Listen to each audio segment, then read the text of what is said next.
For 18 nights, Mara Vale had listened to someone chew inside her head. It was not loud. That was what made it unbearable. A moist compression behind her back teeth. A slow working of invisible jaws. Every few seconds there came a tiny hard click, carried through her skull as if one of her bones had touched another. No one else could hear it. The sound engineer on the film had checked her apartment twice. He recorded the bedroom, the pipes, the vents, even the wall behind her bed. The microphones captured the refrigerator switching on downstairs and a truck braking 3 blocks away. They captured nothing chewing. Mara told herself it was stress. She did not tell him the other part. Every morning after the chewing, there was a little less of her.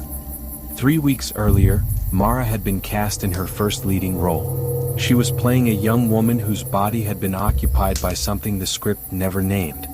It was the kind of role actresses described as dangerous in interviews, the kind they said followed them home. Mara had wanted that danger. Until then, casting directors had called her pleasant, natural, almost right. She had spent 6 years being almost right. On the night before her first possession scene, she sat alone in her dressing room. The studio beyond the door was silent. Someone had left the set lights burning, and the artificial bedroom on stage glowed through the gap beneath the door. Mara looked at herself in the mirror and tried to empty her expression. She remembered something her acting teacher used to say. A performance failed when the actor protected herself from it. So Mara stopped protecting herself. If there is something inside her, she whispered to the mirror, it can come inside me. She placed both hands against her chest. I am the vessel. The chewing began that night. The next morning, Mara gave the best performance of her life. There was no screaming, no theatrical twisting. She sat on the edge of the set's bed and slowly turned her head toward the actor playing her mother. Something changed in her face before she spoke. Her features did not move, but everyone watching felt that another expression had settled underneath them. When Mara delivered her line, the voice was soft and intimate. It sounded like something speaking through a mouth it had only recently learned to use. No one called cut. The camera operator forgot to breathe. A production assistant began crying without understanding why. When the scene ended, the director remained behind the monitor with both hands over his mouth. Then the soundstage erupted in applause. Mara felt a wave of pleasure travel from the base of her spine to the back of her skull. It was so intense that her knees nearly folded. The director took her by the shoulders. Whatever you did, he said, do not lose it. She promised she would not. At first, the changes in her body looked flattering.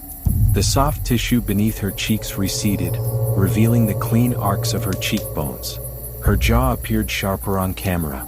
The makeup artist stopped contouring her face because there was nothing left to suggest. Shadow gathered naturally beneath the zygomatic arches. The wardrobe department took in her dress twice during the first week and 3 times during the second. Each morning, the costume designer pinched another fold of fabric at Mara's waist and laughed in disbelief. You are disappearing on us. Everyone said it like a compliment. Mara still ate in the beginning. She sat with the crew and moved food around her plate, but each bite felt unnecessary. Her stomach never growled. She always had the heavy, satisfied feeling that follows a large meal, because something was eating. At night, with her cheek against the pillow, she could follow the sound through her skeleton. It began behind her molars. Then it moved down her neck, where the tiny muscles around her throat fluttered beneath the skin. A few nights later, it settled behind her sternum.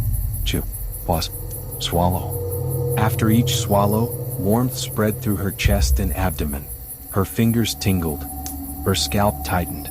Sometimes the pleasure was so complete that she laughed into the darkness.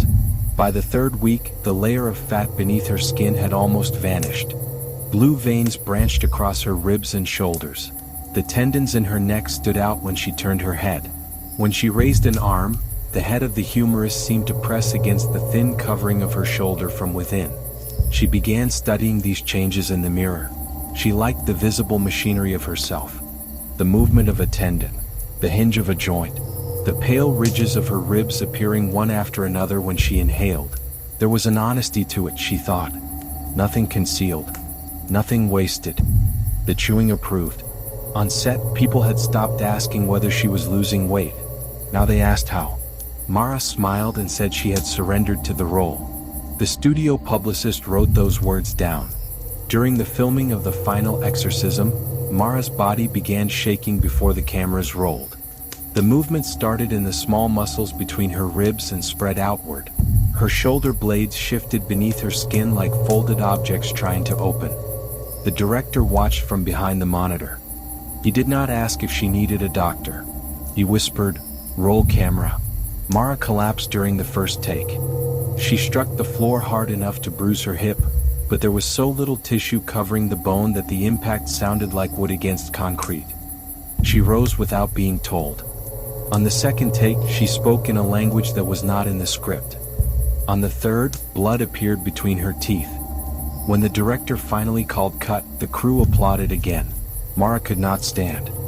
Two assistants lifted her beneath the arms while the director told her she had just given them the scene that would make the film. He said people would talk about it for years.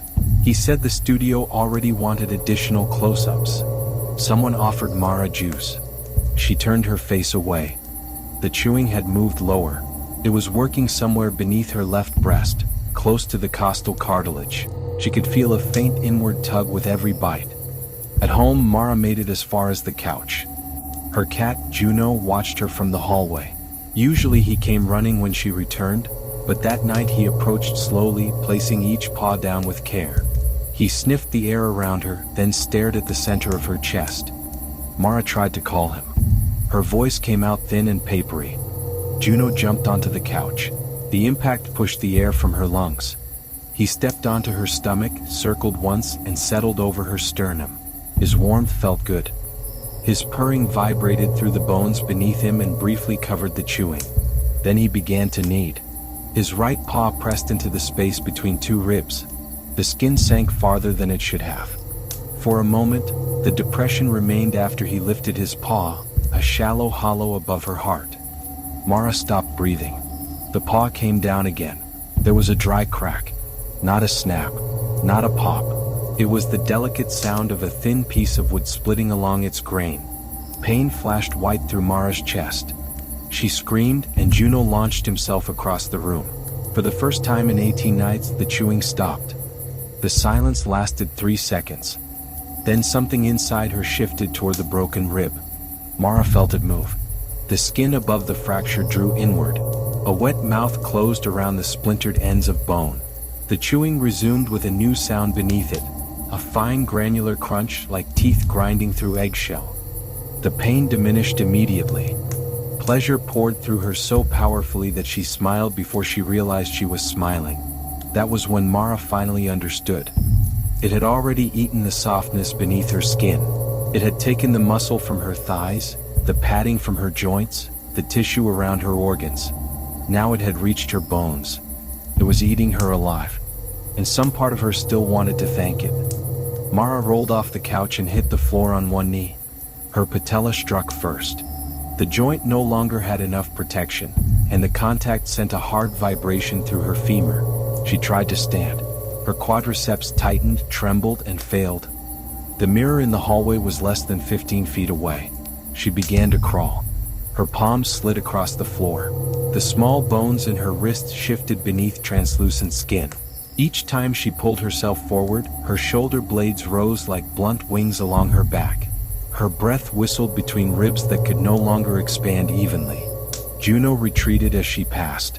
His ears were flat. His eyes remained fixed on the hollow beneath her sternum. It took Mara nearly 10 minutes to reach the mirror. Standing took longer. She caught the edge of a narrow table and dragged 1 foot beneath herself. The tendons around her ankle stood out like cords. Her heel shook against the floor. She pulled until her elbow locked, rested, then pulled again. Her spine straightened 1 vertebra at a time. By the time she was upright, black spots had filled her vision. She leaned against the wall and waited for her reflection to return. At first, she did not recognize the woman in the glass. Her skull seemed too large for her neck. The sockets around her eyes had deepened. Her lips had receded against her teeth. Beneath her collarbones, the skin descended into dark basins. Every rib was visible. On the left side, One curved inward at the fracture, creating a small asymmetry in the cage around her heart. Her abdomen no longer looked flat. It looked absent. She was not looking at a thin woman. She was looking at a skeleton that had not yet lost its skin. Horror reached her for one brief, lucid moment. Then the warmth rose through her body. Her breathing slowed. Her pupils widened. The corners of her mouth lifted. Almost perfect, she thought. Almost. Mara took her phone from the table. The screen failed to recognize her face. She entered the passcode with a trembling finger. A message from the director was waiting. The studio saw the new footage. "Whatever you're doing, don't stop." Mara read it twice. Then she opened the front-facing camera. It took several attempts to hold the phone high enough. Her arm kept sinking. She turned toward the light, raised her chin, and watched the bones beneath her face rearrange her expression. Behind her, Juno began backing away. The skin below Mara's collarbone dimpled inward. Something took another bite. This time the sound did not remain inside her skull. Wet chewing rolled through the hallway. It came from the walls, the ceiling, the floor, and the narrow space inside Mara's chest. The room filled with the patient working of jaws. Mara smiled at her image on the screen. By the time the flash fired, she no longer looked frightened. She looked proud.